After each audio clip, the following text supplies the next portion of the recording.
Hi, my name is Peter Young and I'm the Digital Content Lead at the Free Private Cities Foundation. In today's interview, I talked to Titus Gebel, the inventor of the Free Private Cities concept and the CEO of Tipolis, a company dedicated to creating special economic zones around the world. We talk about some new economic zones, where some of the principles that Titus advocates for governance are being put into practice, and how these zones stand to improve the quality of life for people living in troubled parts of the world. Hi Titus, it's fantastic to be having this conversation with you today. How are you doing? Hi Peter, I'm good and it's good talking to you. So I know that you're the CEO of Tipolis, a company that works on urban projects all around the world. So in today's interview, I'd love to ask you a bit about your role at the company, but also some of the theoretical foundation that underlies what you're doing at this company. Because as we know, you've authored this book, Free Private Cities, that outlines a theoretical foundation for a new model of governance based on the principles of mutual consent.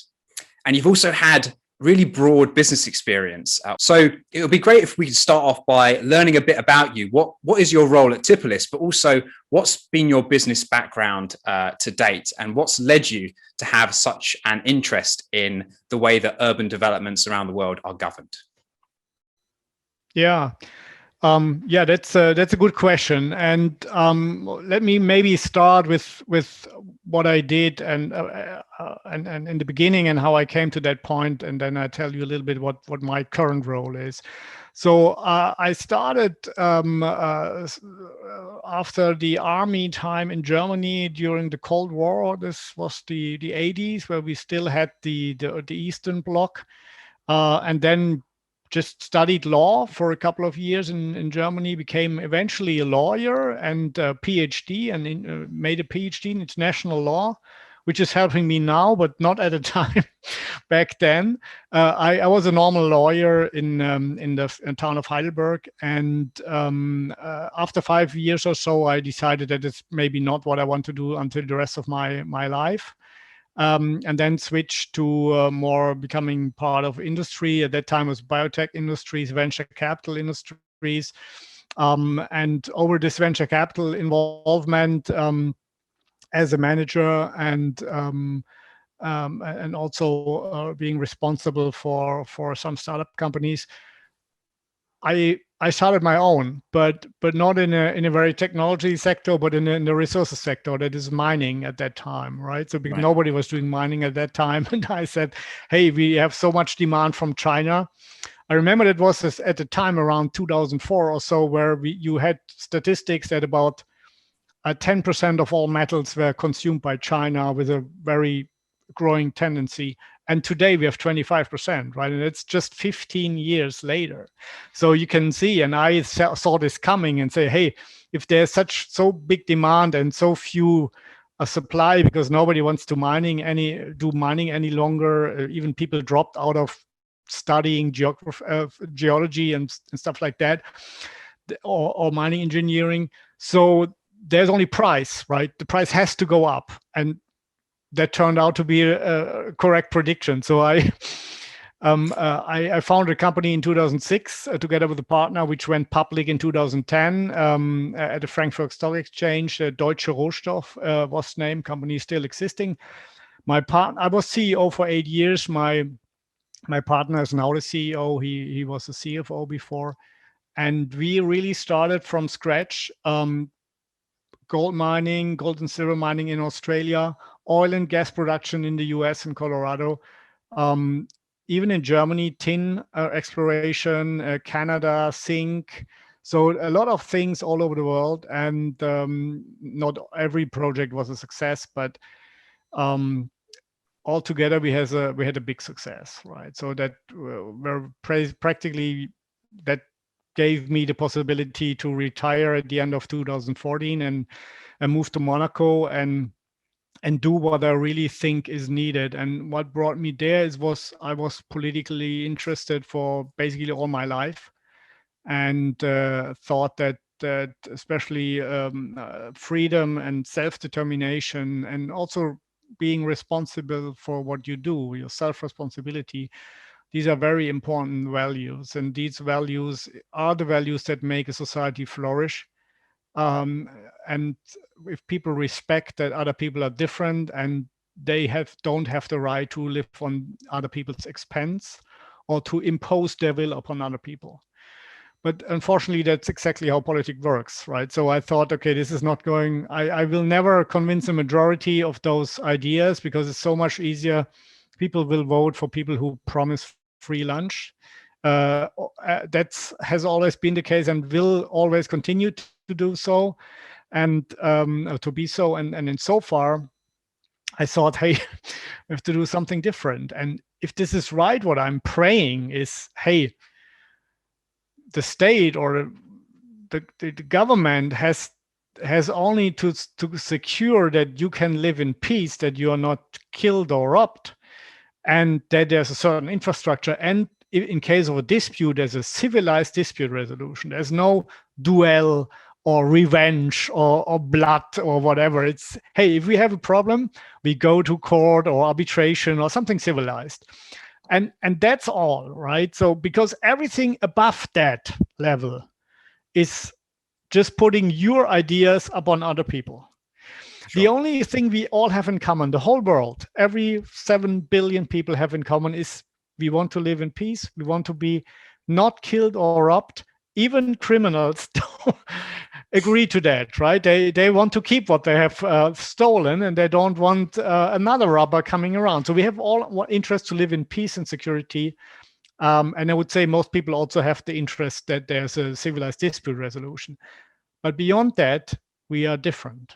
And it goes out into very, very different interests, ideas, and philosophies.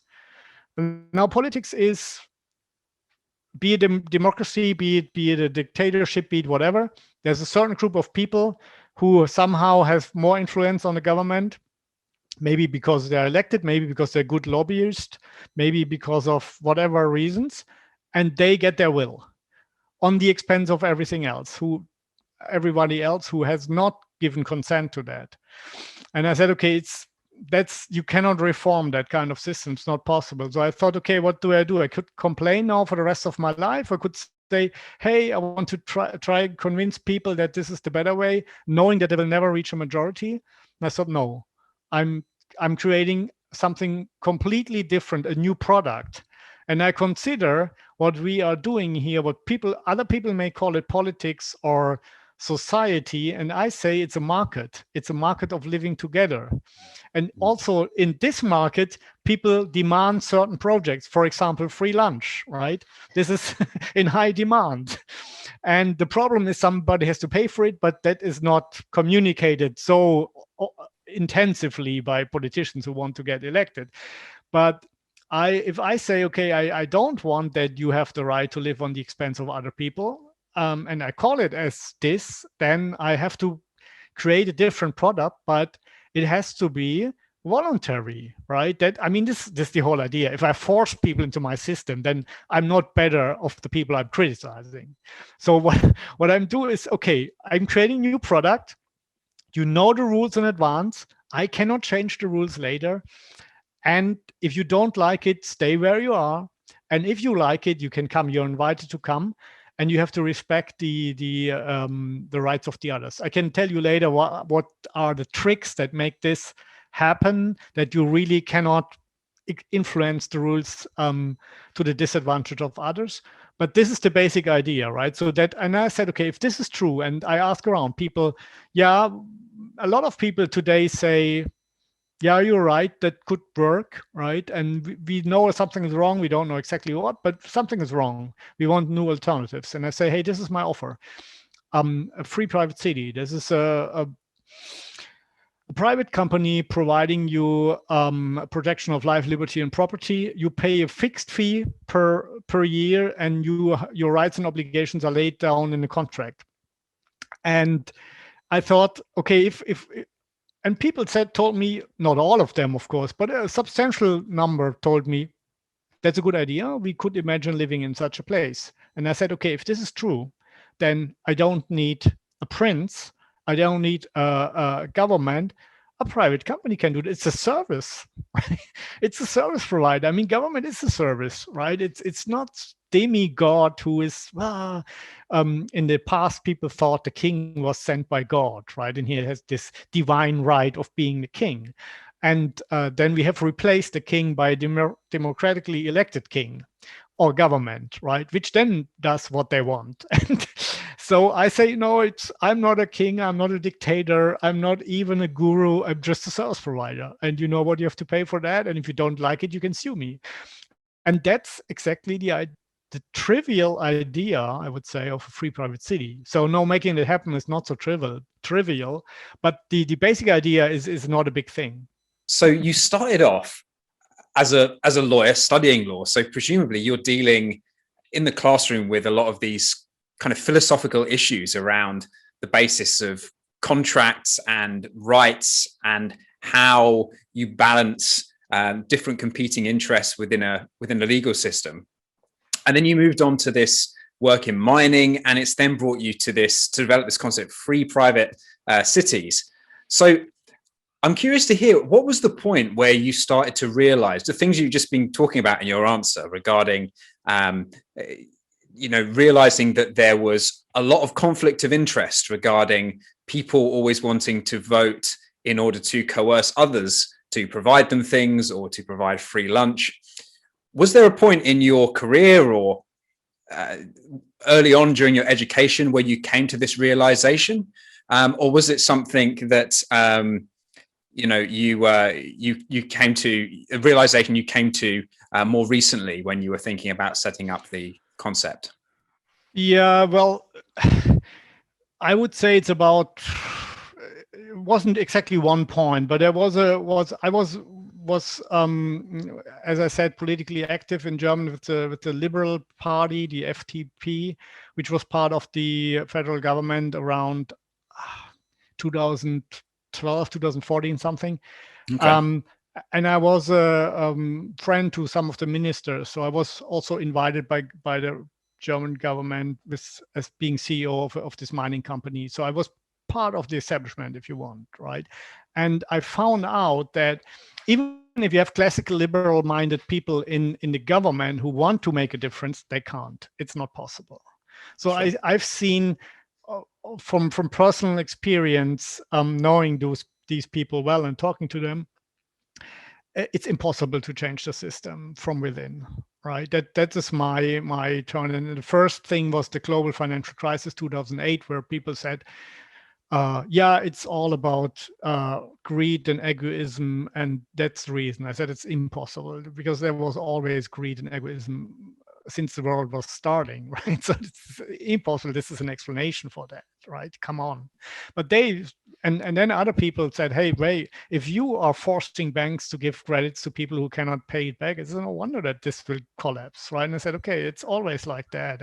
But people don't want to understand that, and so I think it's impossible to convince them of something. And basically I then thought about, maybe I was thinking wrongly all the time. I think if something is really working, then people will discover that and let's say, I want this too. And if you remember, the iPhone was coming up in 2007, right? So and if I had made a poll to convince people and ask them, hey, what about a handheld computer and you can make phone calls with it? And people say, well, nice to have, right? So, and that's the same situation I was in. I said, hey, I have to deliver something, and then people can see it. And the smartphone, the iPhone, as the first smartphone, 2 years later, everybody had smartphones, right? So, and I thought, maybe this is the idea. I create something new. And if people say, hey, this is working, I don't have to convince, I don't have to argue with people. I say, hey, here are our rules, have a look in the contract. If you like it, you're invited to come. If you don't like it, stay where you are. So no discussion, no debate.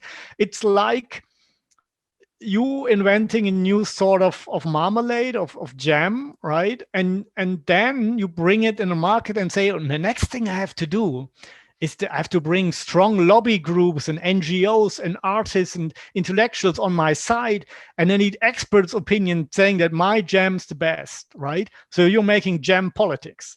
That's crazy. But we think that's totally normal in politics, right?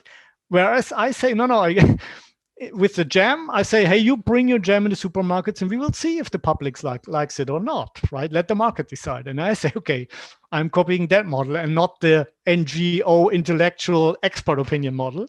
And I say, just creating something, if it's good, people will like it. No need for me to justify or whatever. If it's a good product, it's a good product. I don't need propaganda for that. And that was the idea of Free Private City.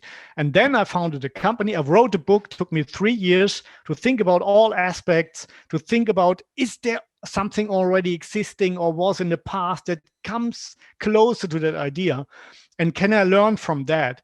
And then I was say, hey, I have to do it by myself. Founded a company. In the meantime, we have a foundation and a company Tipolis is really doing the project work, the hard work. You can't make money with it at the beginning, but in the end, it will be probably a very, very lucrative market, right? But at the moment, it's just I put money in, shareholders putting money in, who are all not in there for the money, but because of philosophical view that they think, hey, we need an alternative, we need this alternative, and that's why we're doing Tipolis. And it's a long journey, but we have still, we have already made surprisingly progress. I didn't expect that. I thought when I wrote my book. What I like about your approach is that, I mean, I'm a libertarian. I talk to a lot of other people who are libertarian minded, and they often, complain that there's a lot of theory, there's a lot of ideas out there, and there's a long heritage of people writing about how society could be better. I suppose this applies to many different political philosophies, but what you've done, which is quite different, I think, is you've put together this quite detailed framework in the Free Private Cities book that came out a couple of years ago about how practically all the aspects of the city are going to function in terms of the legalities of it, in terms of the potential models for doing things like running education, running healthcare. And not only that, but through your commercial entity Tipolis, you're starting to work with jurisdictions to actually translate that into a real thing on the ground.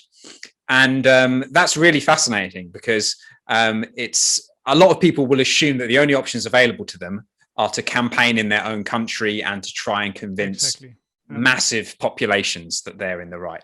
Whereas what you're doing is a different approach. It's saying, let's set up something small, try it, a bit like the special economic zones in China, where they tried something at the beginning of the 1980s, and they found it succeeded.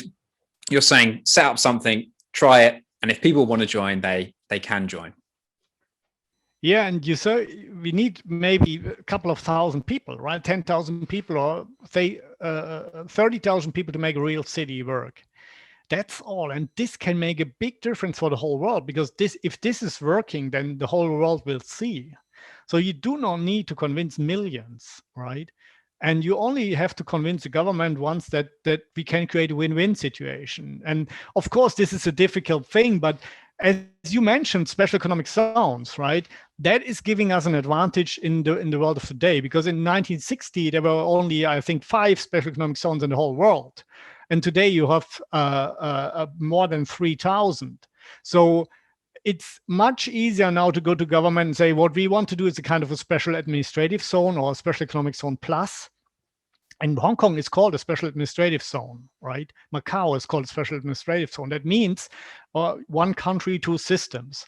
So for us, it's easier to start there and say, hey, actually, it's not so new. It's kind of a special economic zone with some more autonomy.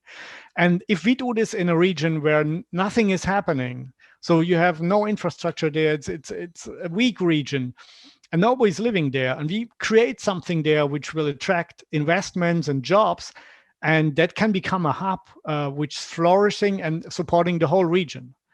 And that is a win-win situation, right? And that is indeed the reason why we are mostly talking to countries which have problems, which are trying out new things and not rich Western states, which say, "Hey, why would we change something?" Or like European Union, which wants to centralize and harmonize all law over the place, and they hate competition, so they would never accept a competing system within their systems. So you go to other places, right? Yeah. So you mentioned that that progress has been faster than you expected it to be. You've already been involved with a number of practical projects. Can you tell us a little bit about what those projects are? Yeah, I think the first thing was people called me that were involved in the Honduras project. The big advantage here was that the Hondurans themselves were come up with the idea that they could create these special zones. They're called ZEDEs. They were called REDs before, and then the Supreme Court basically declared that first law for unconstitutional. Then they changed the law because it was giving away too much sovereignty, so they did some changes and then redrafted it, and then it passed and also was challenged again, but Supreme Court this time said it's okay. So that was already done, right? And that was basically a legal framework that enabled not exactly free private cities, but autonomous zones that can work on their own. And together with the group that I was involved with, we basically put a private organization over this top-down traditional government organization, which was the idea of the law, right? It was, and so we merged that, and it's a kind of a hybrid. And now they have two ZEDE projects, and the other one, the second ZEDE, also copied that model. I'm not involved in the management any longer, but I helped creating this first model, which is a relatively complex but also very convincing model, I think. And they have this citizens contract, as I call it. It's called agreement of coexistence in Honduras. And also the second ZEDE is taking that over. So I think I could already implement some of the ideas, the private governance and the contract-based living together into that model. So this is a big, I think it's a big achievement. And I think what's happening at the moment in Honduras is really promising. There are other groups popping up, and Honduras has said, we don't want just to make a law for one special area, but not in all of Honduras, but in many areas which are considered weak or not very urbanized. People can declare that they want to become a ZEDE, right? As a zone for economic development and employment is what ZEDE stands for. And again, you can create your ZEDE in a way that has some elements of a free private city. You can also say, no, we stick with the original model, which is a technical secretary is making all decisions like a governor or a king, and they have only a state commission which says, yes, no, it's okay. But I think what happened here in Honduras is that there really was a private governance, a stable private governance model with some participation of the residents was put on top of this technical secretary model, and that is a really I think a first step towards making my ideas work in practice. And there's a second ZEDE now, and maybe a third coming up, and so people can really try out things. And I've written in my book that it's not necessarily exactly like I proposed it, but you can deviate in all directions, right? And that let the market find out what works and what doesn't work.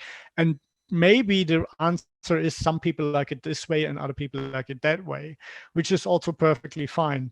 And in so far, I'm happy to see that experiments in Honduras, and we all are watching what's happening there and how this will turn out. And both ZEDEs have some different approach, right? Second one is more this proprietary model, that is everyone is just a leaseholder. It's one company. This is running the show, and you cannot acquire property like in the first ZEDE. You are only a tenant. And so we can see already here in this small country 2 competing models, which are coming from the same fundamental, and they both basically know me and they know my ideas, and that is the first thing, and that took several years because it's not easy, even in an environment where you already have the legal basis, then to get the permit and to show the structure, how is this all working. Yeah. Whereas and Tipolis is still a minority shareholder in one of the projects. But we are currently working on our own first real own project in Africa, and we are in advanced negotiations with the government there. But it's a long journey. You have basically, it's not like in Honduras that you already have a law in place. This law has to come into place. So you need to convince a majority in parliament. You need to convince a lot of people about what are the advantages. You say, hey, let's make an experiment. And if it's not running, we just give everything back. So I think the risk is very, very limited to government, and the government likes the idea. And the majority leader has told me, we like the idea too. So we are going to support that, right? So now you go, okay, then let's draft the law. Let's negotiate the level of autonomy that is granted, and what are the specifics in the local situation.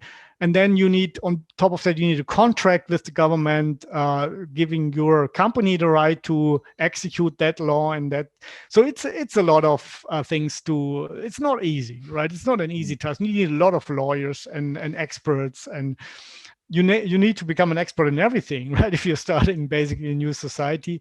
And but it's also a big fun, right? It's really interesting what we are doing, and I got a lot of support from all over the world, right? So people tell me, wow, where's the first thing popping up? I want to come. And what about Honduras? Can I start my company there? And all these questions are constantly coming. And people, a young guy has approached me after a speech in Vienna. I remember that he said, I know about your ideas. I've heard your talk, and I'm 22 years old from Brazil, and I want to die as a free man in a free private city. Yeah, and this is really, people really setting hope in that model, right? Especially we have a special support from South America, and I was wondering why this is the case. And I think one of my explanations is they have seen it all, right? They have leftist, right governments, everything, liberal, conservative, socialist, everything was there, and nothing worked, right? So they are really fed up with political theories to say, hey, let's try out these small new things, and let's just leave us alone, right? Because I can decide on my life in this free private city environment. And we can really say, hey, if you want to make a communitarian, no property society, why not? Right? You can do that. You can make all ideas happen as long as participation is voluntary, right? This is, for me, I would say, this is the umbrella of the idea. And of course, I have an idea. This is more freedom oriented, more this self responsibility and laissez-faire, and live and let live. That's my take, right? But other people might have other ideas, and who am I to judge about their ideas? I mean, these are their personalities, and maybe they better live in a different society than I do. And so we are competing on the market like the different types of jam for people. And that's the difference to a special economic zone. They are only competing for companies. We are competing for individuals, for people who are our customers. So you mentioned at the end there some of the differences between special economic zones and free private cities in theory and in practice. Yeah. Can you give us a little bit more information about, you mentioned 2 projects in Honduras. I assume you're talking about Prospero and Morazan. Correct. Yeah. Can you give us a little bit of detail about what it is that those places are doing and how that differs from the standard special economic zone model? Yeah, I would say the ZEDE is differs a lot from the standard special economic zone model, because the special economic zone normally is only giving you some privileges, or I would say easements in way of taxes, maybe some labor laws, maybe some regulation when it comes to permitting businesses. But normally that's it, right? Then you have, I would say, advanced special economic zones like Dubai International Financial Center, the Abu Dhabi Global Market Zones. They have own bodies of law for commercial, and the DIFC even for family law. No, and they have established a common law system within another legal system, and they have own courts with own judges. So this is already the next step, the next development of special economic zones. I call it advanced special economic zones, but there's no special term for it. And then even more, you have the special administrative zone or region, SAR. Sometimes you see in statistics Hong Kong SAR. That means special administrative region, or some say special administrative zone. And that means that there's a zone in a country that has not only some easements in commercial law and taxes, but has a completely different administration and different legal system.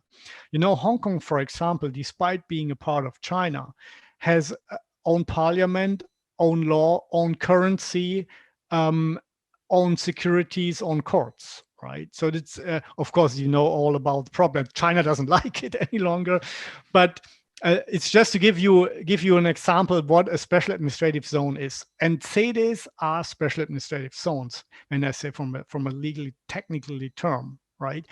And actually you have a blank slate. It's not completely clear from the law how far this goes, but actually it goes very far. You have to take care of the Honduran parts of the Honduran constitution that are applicable, the international treaties that Honduras has conducted, and the criminal law of Honduras. Everything else is up to the people who are organizing that ZEDE.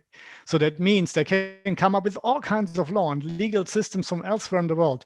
We were putting together, I remember that, common law based on the US common law, then a land transaction based on New Zealand law, just the best of all worlds, right? You can put together and then make it easier. Remember when we started with the New Zealand law, it was about, I don't know, 250 pages or something like that. And I said, we have to streamline that down. And at the end, we landed at 50 pages or whatever, something like that, right? So it is possible. And so you can really, setting up an own land registry, because that was necessary, because we had a different legal system, how to transact, to make land transactions, and we want to do it digitally. So it wasn't possible with the Honduran registry. So that was a big fight, and eventually the prime minister helped us, because he was one of the inventors of the ZEDE law,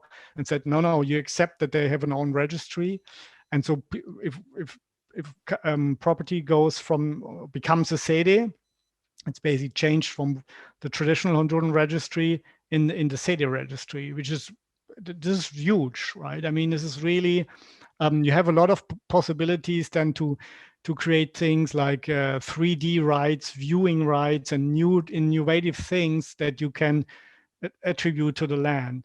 So, and of course you have your own security, and you have your own arbitration there within the ZEDE. So this is, I would say this goes far beyond special economic zones, and insofar it's closer to the free private city idea, especially since the law does not forbid a private company to make all this happen. So we looked at Sandy Springs. Oliver Porter, he's also became advisor of the project. They have privatized nearly everything in Sandy Springs, except I think police, firefighters, and court, but everything else is private. So the whole administration is private in this city, right? Everything, streets, halls, parks, even the people doing the administrative jobs are hired by a private company. And the private company is a general service provider, it's called.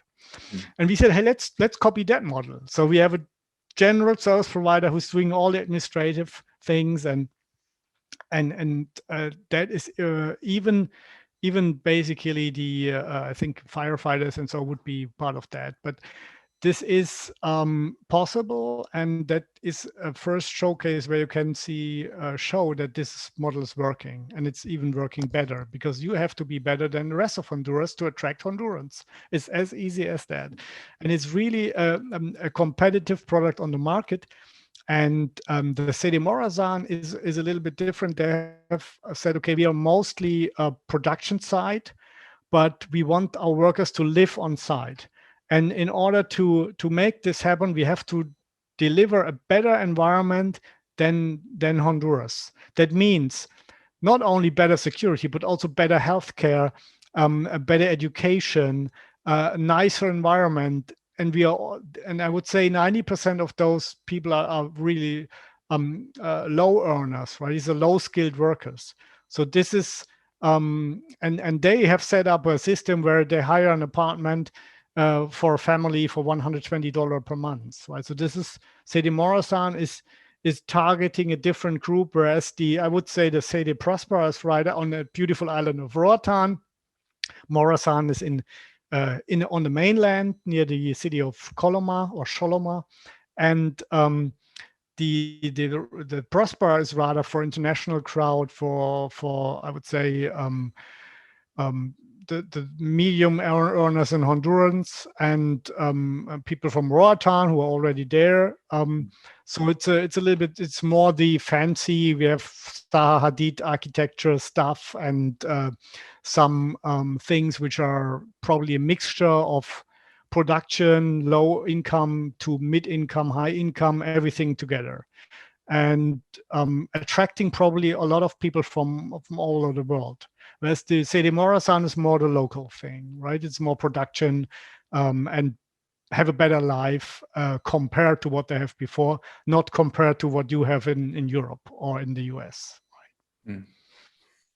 Yeah, it's interesting to reflect on the fact that these zones have been created quite quickly, given the level of time that you've been involved with free private cities as a concept. And, you know, actually just getting the legal framework, I suppose, is one of the major hurdles. In terms of what's actually been done so far, I understand that we're still, because we're talking a couple of years since these zones have been established, things are still quite early on. There's not been a huge amount of construction. Can you give us a bit of a flavor for how quickly you expect these areas to develop and what they might look like in, say, 5 years' time?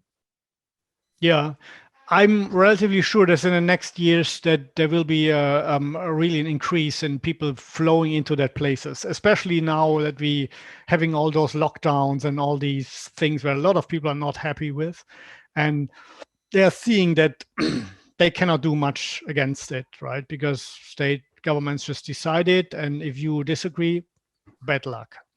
And that is why probably I see that at the moment, right? There are a lot of people in Honduras, especially on the island. There's several groups who want to start up with a known project. They see that creating a ZEDE is a lot of work. And so they are asking if they can be part of those ZEDEs as a district, right? And these groups are different. They have attracted a different audience. And that is exactly the competitive idea I had in the beginning. Say, hey, people are different, but they say we like the ZEDE framework of ZEDE Prospera or ZEDE Morazan, and now we want to make our own project. We make an agreement with the ZEDE. The ZEDE allows us to become part of them, so we are protected by the ZEDE framework, but still then we have some particular rules for our community. And I can tell you without giving too much details, because it's still all in flow. There's not one group there. I know of 3 groups who are really keen on now starting something and bring people there better today than tomorrow, right? So there is, and they're all already in negotiation with the ZEDEs. So I think this is only a question of time when this will pop up and people will see, hey, this is working, and then other parts of Honduras might, even whole communities might say, we make a referendum and we want to become part of the ZEDE. I I consider this is possible that this can happen. Of course, there can also be a backlash, a coup d'etat, and then changing government, and they're hostile, and then we don't know. But I think I think people should give this a chance, and because it's 100% voluntary. Nobody is forced into that, and all these claims about expropriation, it's just wrong. It's not true. The ZEDE law says you can expropriate, yes, but the ZEDE groups both have said we don't want that. We are acquiring our land on a normal contractual basis from willing sellers, and we don't accept expropriated land. We don't want that, and the ZEDE cannot expropriate. It's only the government can expropriate. Right, which is, I don't know why they put it in the law. I think was a bad idea, because this was if this would happen, it didn't happen. It is not planned. So all these claims are totally wrong, totally just out of thin air. But if it happened, it would really be a bad image for ZEDE, right? So why should you do that? That is not a good idea, and that's why the ZEDEs are not even thinking about it. And so what we can see, what we will see, is people voluntarily joining the ZEDEs. And this is a kind of a genius step what was made by the Honduran government, that they enable that, right? Because they are. I talked to the jurists who have drafted the original law, and they told me, well, if it's working, why should it be limited to one Hong Kong area? Make it like in China, the Shenzhen and the other zones that grew over the country. And we have the same idea. We want to copy Hong Kong. That was the original idea with the ZEDE law, right? You want to create a Hong Kong in the Caribbean, and now it became partly a private city type of development, which is also fine, but it could cost me a lot of, I would say, to convince people that you should live based on a contract. Because this is totally new to people. They say, hey, we need a constitution or a charter city. And I say, you can have that, but it's not protecting you, because it can be changed anytime, right? Not that easy, but it can be changed, or it can be interpreted differently, and then you cannot do anything about it. But if you have a contract, you and me, it's a bilateral relationship. Today you say, my contract isn't badly fulfilled, you can sue me, right? Today you say, I think the government is doing a bad job. Well, probably you can't do anything about it, right? And this is one thing. And the other thing is, if everybody has a bilateral contract with the operator, there is no forum for people to lie, to force their will upon others, because they know we cannot change the contracts of others. That's why contract is a big step. And it's really, even people who are in favor of free private cities, supporters, don't really get the point that living on a basis of a citizen's contract as a contract citizen makes a huge difference to what you have today. And that's why I'm so happy that the ZEDEs, both ZEDEs, took over that concept, right? I mean, still it's a hybrid concept. You know, in my model, I say, okay, these are the rules, and we stick to that rules. In the ZEDE still there's potential to change the rules, but you have at least some areas in the contract which say we cannot change, for example, the maximum rate that you have to pay. Right? This is already a big gain. Or your human rights are also in the contract, and you have those rights, and they cannot forbid you to do this and that. So this is already, I would say, a big step forward. It's changing the world. I would really say so. Even if these projects fail, they have shown, okay, it could work like that. And I think the idea that you live together not on the basis of a king making decision, or government making decision, or a constitution that cannot be influenced by you, but cannot, or let's put it that way, a constitution that can be changed only by the other side, never by you. And you can sue the government for changing or disregarding constitution. Sometimes not, right? So you don't have legal standing. You have normally only legal standing for violation of human rights, but not if you think government is wasting your money, right? Well, bad luck. But in your case, you can say, hey, I'm paying for security, and things happen on the streets. I'm suing you, city operator, right? Or in your apartment, somebody broke into your apartment. You said, hey, wait a minute. I'm paying $1,000 a year, and mostly for security. I want damages from you, operator, and you can, right? Because it's a service. And if you were robbed, my service obviously didn't work, or it was broken into your apartment. So I promised you security, I couldn't deliver. So I owe you damages. That's a completely different understanding of our relationship than it is in a traditional system. So, and therefore, I think I'm happy for any project that is taking a little piece of my ideas and making it happen. And we are improving each time. And I think other people come up with other ideas, and then we all learn from each other. We are much quicker than to adapt. Now, next big thing is crypto, blockchain, tokenization of everything. This is all will come, right? And we will try it out. We'll maybe build the first Bitcoin citadel in the real world, right? Based on the free private city model, of course, on a contractual model.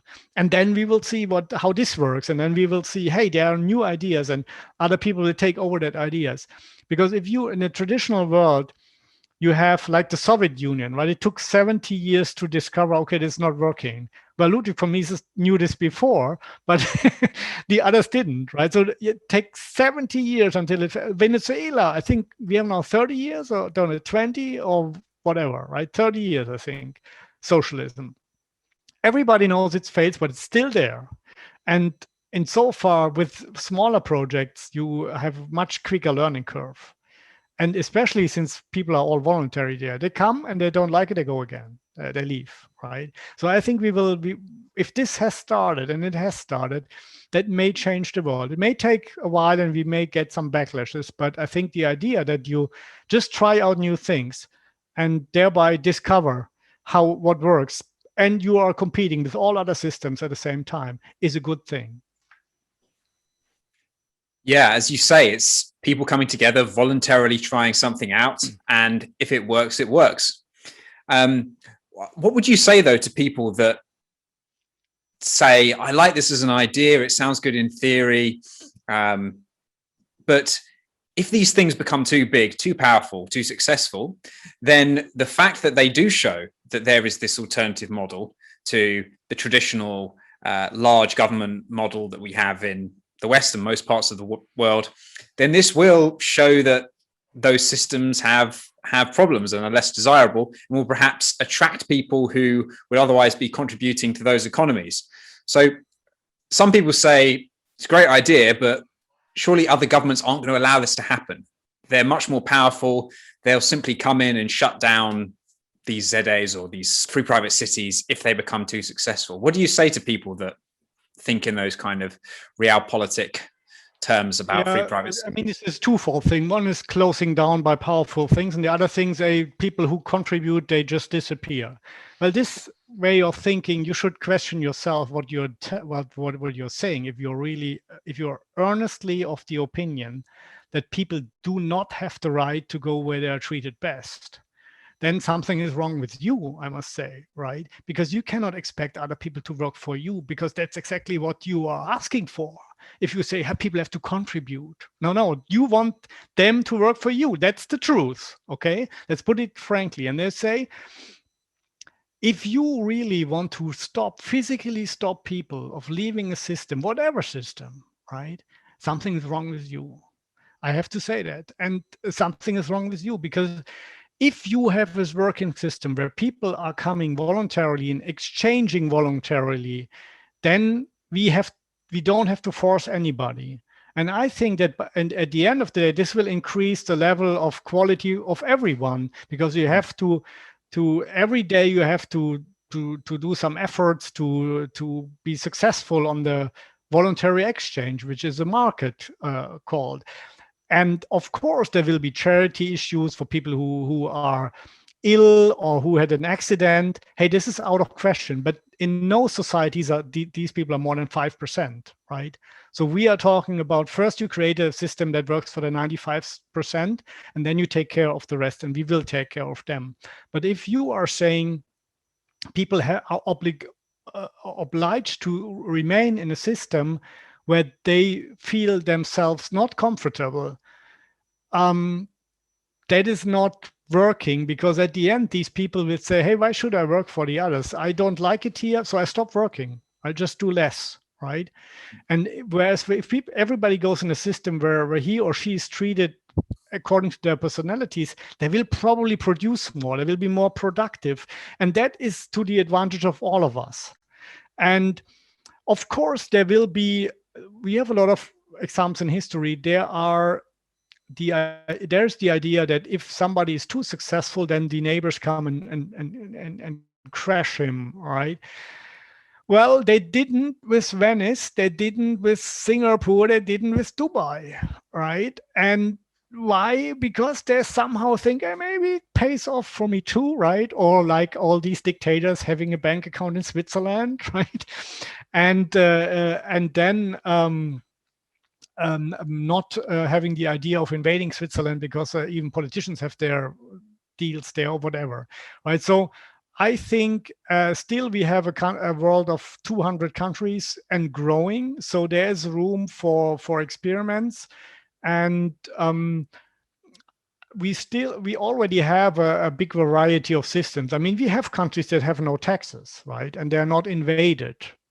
Monaco is not invaded by France, despite the fact they have a zero income tax, right? So, and only there are a lot of rich people living there. So you already have this situation. And I basically want to create a system which is for everybody, and where and there will be systems that are specialized for more the social aspects, and then some people want to go there, that's fine, right? And so far, I think this is also demand. If I have absolutely say, hey, if you are successful, like in Dubai, right? If you're successful, you make your money, you can stay. If you lose your job, we kick you out the next day. Even that works. I would say, no, that's not attractive. I think you have 1 or 2 years where things can happen, right? That's my idea. Say, hey, you don't have to pay the fee for 1 or 2 years. We give you that time to come back on your feet. And then, but after that time, you have to pay back, right? I mean, we're not asking much. I think in Honduras, they're asking $1,300 per year. That's about what a free private city really requires for security, dispute resolution, some infrastructure. I mean, imagine that, €1,000 per year. That is not for the rich. That many people can afford that, right? So, and then so far, I would say we are really trying to make a difference, which is not a place for the rich. They're already place for the rich, right? The rich have the means to go to follow this flag theory, right? They have 3 or 4 domiciles that don't pay taxes, and they can go to some Caribbean islands where there's zero tax, or to the Bahamas. No, I'm talking about the local people around the free private cities. I'm talking about people, especially in Europe, who are dissatisfied with their governments, or in the US or in Canada, who are dissatisfied with their governments. And I want to present an alternative to them. And then we will see what happens. Of course, I mean, at the end of the day, you have to think about, and we are already thinking about that, what can we do against government change? A demagogue is coming into power, say, we have been betrayed with the contract with the free private city operator. We want our city back, right? That can happen, right? Of course. And then that's what the practical things you do against that. Okay, you say, does this country, which we call a host nation for a free private city, a bilateral investment agreement with other countries, or multilateral investment protection agreements? Okay, let's assume we are in country A that has an investor protection agreement with country B. Then we set up our company in country B. And then we come into country A and say we want to operate a free private city. And then we make and we look, if this is this host nation member of the New York Convention. Most countries are. That means they are recognizing arbitration awards against them. So if we say make a contract with these particular host nation, say with the government, if you are basically expropriating us, or just seizing the contract, or withdrawing the laws that will damage us, then we can go to international arbitration, and then eventually we can sue the country, and we can enforce that not in the country, but in all other countries and can seize property of this government. So this is our protection, right? And the other protection is we say, hey, we are starting where nobody's living and we are attracting people. And if you are now invading the city with your military or so, these very people who made the place flourishing, they will leave again. That's relatively clear. Maybe not all of them, but 80%. So what good is it to invade a free private city? Because the city is then made out of the people, right? It's not made out of the houses and the streets. And if the people leave, all this, we will see this happen in Hong Kong. All the big, the wealth will also go away, right? And that is, I think, kind of protection for us. Yeah. Yeah, you mentioned there that there are already some relatively autonomous small cities around the world, or small countries around the world, Monaco, Singapore, and that rich people have options to go there. And the thing that I've been looking more and more into these developments in Honduras, I've come to appreciate that there is a very big focus on the local population there and solving some really quite deep-seated and problematic issues. For example, Honduras, I think, depending on which measure you use, has something like the 5th highest homicide rate in the world. And there's a big problem over there regarding the local security. Local people don't feel safe. They don't feel that they've got secure property. And particularly Morazan that you mentioned, they seem to be making that their main selling point for the locals, saying, we're going to make this a really secure area for you. We're going to create a place where you can feel safe. We're going to offer jobs. And from what I can tell, they seem to have been inundated with requests, expressions of interest from people who are living in the local area. There seems to be a lot of interest in being involved. So, yeah, can you tell us a little bit more about some of the issues that there are regarding security and how you think free private cities may present a solution to some of these long-standing security problems? Yeah, absolutely. I mean, that they are number 5 is already an improvement, right? There was a time they were number 1. They made some improvements in the last years, but it's still, as you said, it's a real big problem. It's especially a problem on the mainland. That's where Morazan is located. It's not so much problem on the islands. That's because the islands, you cannot just leave the island so easily if you're a criminal, right? So it's relatively easy to get hold of them. Whereas in the mainland, you just disappear in the woods and you can't grab them. There are gangs out there, and I know of a case that just a lady was shot in the pharmacy. A guy in the pharmacy, a clerk, was just shot by a lady and from a gang, and later it turned out that it was not for robbery. He just has to shoot him to become a member of the gang, right? So I mean, it's that level where you say, the only thing you can do is this gated community thing, right? And the bigger you make the gates, or not higher, but extend it more and then make it within peaceful, that is for the normal average show, it's a big improvement, right? So the left chicaria and some libertarians say, oh no, we don't want walls. Well, go to Honduras, right? And tell the people, the average Joe on the street, if he prefers to live behind walls and inside you can have your supermarket, your schools, your kindergarten, and it's all secure, or you be an open-minded guy and live in the streets and you have the gangs coming every night.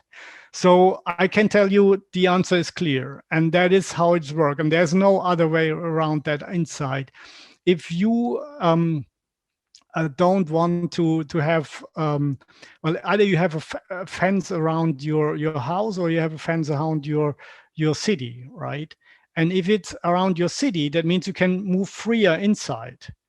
And that is for places like Honduras, the only way to start, right? And eventually the hope is that you have enough such places that crime doesn't pay out any longer, and then it slowly disappears, and then you don't need those fences and walls any longer. But this is the long-term solution. It's not the immediate solution. And of course, there are other places in the world where you don't need that. But I would say in Honduras is definitely a place where a city Morazan without a very, very big fence, which is protected by guards, will not make it, right? And the people exactly know that. That's why they say, okay, the city has to prove that they're really protecting us. And if they see, well, there's protection, they come. And this alone will make a difference. And I think the City Morazan has also other things to offer to the people, which are also attractive, right? But security, you are right. This is the first concern. And I mean, this is the most basic need of all all people, right? Besides eating, it's that you can live in peace and you can sleep at night without having fear that your children are kidnapped or even murdered, right? And that is this is a basic need. And if you can fulfill this need, then people will come to you. And if you writing articles about how good it is to have an open world, even in Honduras, people will probably not come to your project. And that's just a market reality, and you have to accept it. And from there on, we can try, hey, what can we do that the areas outside our walls can also develop and can also improve and can also be more secure. But you start with that because people need that, they want that. And that's basically the whole Latin America works like that, frankly. Yeah, you can certainly see why it would be of real value to people to have that level of security. And of course, that's really what's at the bottom of all classical libertarian property rights models, the fact that you have to have security of people's person or of your person and your property rights. And that's the foundation. And it seems that that's the focus for these new developments. And whilst in some parts of the world that may seem like a more abstract need, I think in Honduras it's very real and has a very immediate impact on your quality of life. So I'm pleased to see that there's such a focus on that, and that they're also, as you mentioned, they're offering very low rents to people. They're offering jobs and very low rents to local people, so that they can enjoy the security of the area and have some kind of avenue for improving their lives. Absolutely. And don't forget, the city law foresees that 90% of the workers must be Honduran, right? Unless you don't find somebody who has the qualification. So that's clearly, the cities are for Hondurans, right? And that makes perfect sense. I think also in our other project in Africa, I would say the main target group are people from the region, right? And of course, not only, we're also trying to create a kind of a escape for Westerners, but the main target group are people from the region. So you have to make it affordable to them, and you have to deliver something which they need. And especially on islands, security is not such a big issue, but then you have other issues which also go into that direction, like protection of your privacy, right? Protection against mass surveillance and all that. So you guarantee them that the data is protected, for example. And I think at the end of the day, the main product of a city provider is really security and a stable legal framework. And within that, let people flourish, let spontaneous order develop. And once people have understood that, then it's a big step forward. Because if you think people don't need security, you're wrong. This is one of the basic needs, especially if you have a family. You will immediately start to switch your focus on that, and that is what we have to offer. If I would say this is the basic of every free privacy. If we cannot guarantee a certain level of security, then only a few people will come. And that is, we would rather say, okay, this is what we have to deliver. And from there on, we are relatively open to whatever ideas come. In other areas, we say, okay, security is not an issue, or not so much an issue. Then we can focus on other things more, like putting more money in infrastructure to make it nice and come up with all kinds of innovative things by ourselves to make it more attractive. So every free private city will be different, right? Depending on the location. Yeah, another thing I wanted to ask you about, Titus, is the environment that we find ourselves in today in 2021. Because you wrote your book, I think it was 2018 that you published your Free Private Cities book, and the world has shifted and become quite a different place as a result of the coronavirus pandemic since that date. So we've obviously seen some very different policies implemented all around the world, and some people are very vocally supportive of those policies, and there's also some people who are very upset about these policies, and they think that they're doing a lot of damage. Can you tell us a little bit about what sorts of responses you've had to the Free Private Cities idea during the last, say, 18 months as we've been going through the pandemic, and whether you think this is something that is causing people to be more interested in models of governance whereby people can decide what their own policy is. They don't have to come up with a one-size-fits-all policy for tens of millions of people. Absolutely. And I'm approached by people saying the last year has been a big advertisement for free private cities, right? What I say to them is, look, we have our principles, and the principles are, you have a contract, and the contract says, I'm going to protect your life, liberty, and also your, this is basically the trade-off between protection of life and protection of liberty. But some people may say, leave me alone with all of that. But if I say, okay, there's a new unknown virus, and maybe a lot of people dying, we're seeing what happened in Wuhan and in Italy, then maybe I'm obliged to make some protection measures.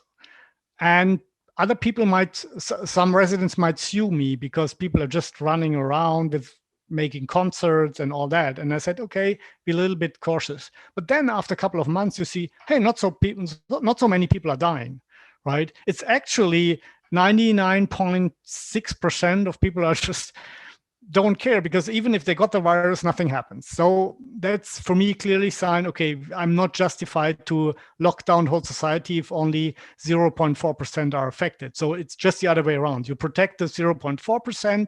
You say, other than that, you leave it to your residents. Maybe some private hospitals say you can't get in without a mask, or you can't get in without vaccination, or a kindergarten or school. That's not for me to decide as a city provider. But what I can do is I can say, you have the right to take the measures that you think are appropriate. And the only thing I would say is maybe there shouldn't be big concerts inside halls for a certain period of time. But I think the status we have reached now, we can treat COVID much better than in the beginning. We know that it's not lethal to the vast majority. And so I would say there's no justification for the measures that were maybe justified in the beginning. And so we would now, in a free private city, a lot of people would sue us if we would come up with all kinds of lockdowns, because they say, you owe us damages because there's no real reason for a lockdown. And if you balance this trade-off, I must say there's no real reason for a lockdown. It's not justified. And if you want to be, if you are afraid, you have to protect yourself, right? So this is probably the answer or the outcome that would appear in a free private city. It's not so different from some states, but it's different from most of the states. And insofar, I would say, yes, the last 18 months have brought a lot of new interested persons to the free private city idea. Yeah. So this has been a fascinating discussion, Titus. I get a lot of people coming to me now as I've started to do more work with the Free Private Cities Foundation, who are really interested in this, and they say, we really like the concept. We agree with the principles that you've laid out for how these cities should work, what can we practically do? How can we be involved? Is there anywhere we can move to? Is there any way we can support, or is there any way we can invest in these kinds of projects? So as a final question, what do you say to people that have been interested in what we've said today and want to be involved or want to find out more about the Free Private Cities concept? Yeah. First of all, I would invite you to just go on the website of freeprivatecities.com, the Free Private Cities Foundation. There's a lot of material there. You can subscribe to a newsletter, which will inform you then about new projects. And you can learn more about the philosophy behind. There's a lot of FAQ section and all that. And there is, of course, in the social media, you have Twitter and Facebook, and all of that is also Free Private Cities Foundation is present. If you really want to make the move right now, then look in the on the web on prospera.hn and morazan.city. These are the ZEDEs in Honduras. And you can directly apply there if you like the model. And other than that, I would strongly recommend to subscribe to our newsletter, because if we are starting with our next project, you will know first, and then you can decide for yourself, is this maybe something you want to relocate to? And yeah, and of course, I would be grateful if you would have a look into my book if you're really interested. And I've written this also to create some competition, right? So if you want to make your own free private city, or call it whatever you like, then have a look in the book and say, hey, this is good, but this I would make different. I say, oh, it's fine. That's just, that's the reason why I wrote the book, that if I somehow disappear or die or whatever, then other people can, or fail, then other people can take it up from there and say, okay, now we continue that idea. The idea is in the world, Peter, and it will not go away again. And that's a good thing. So there are these projects already existing in Honduras. You've mentioned a new project that you're working on in Africa, which we may hear more about in the coming months. And I would assume that you, as Tipolis, this is your day job now. You're working on creating more and more of these cities around the world. So we can expect if things go to plan, we can expect in the next months and years that you'll be announcing, more special zones around the world that people can check out that may fulfill some of their requirements. Is that right? Absolutely. And we are also working on a generic 3D free private city where we can walk around and see, and there are people or questions and answers popping up. So this is the idea that is independently from a certain location, you can get an idea how this would look like. The phase 1 with 1,000 people, phase 2, 10,000, phase 3, 30 to 100,000. That's the maximum size for the moment, right? If this later develops into a 1 million people town, that's fine, but it's not our part of the story. Right. But our part of the story you can see, right? And that's the idea, that everybody can get a visual idea, not only talking and reading about how this could look like. And what we are currently doing, we are adapting this model to the locations where we are working at. So I think this is something people would be really interested in, this virtual reality thing. And this is also coming within the next 12 months. Okay, well, for viewers of this video, I'll be dropping the link to the website that you mentioned and a link to the book down in the description below the video. So they can look to those resources if they want to find out more about free private cities. So it remains just for me to say thank you very much, Titus. This has been a fascinating conversation. I really appreciate you joining me, and I wish you the best of luck as you undertake more and more free private cities projects around the world in the coming months. My pleasure, Peter. Thank you.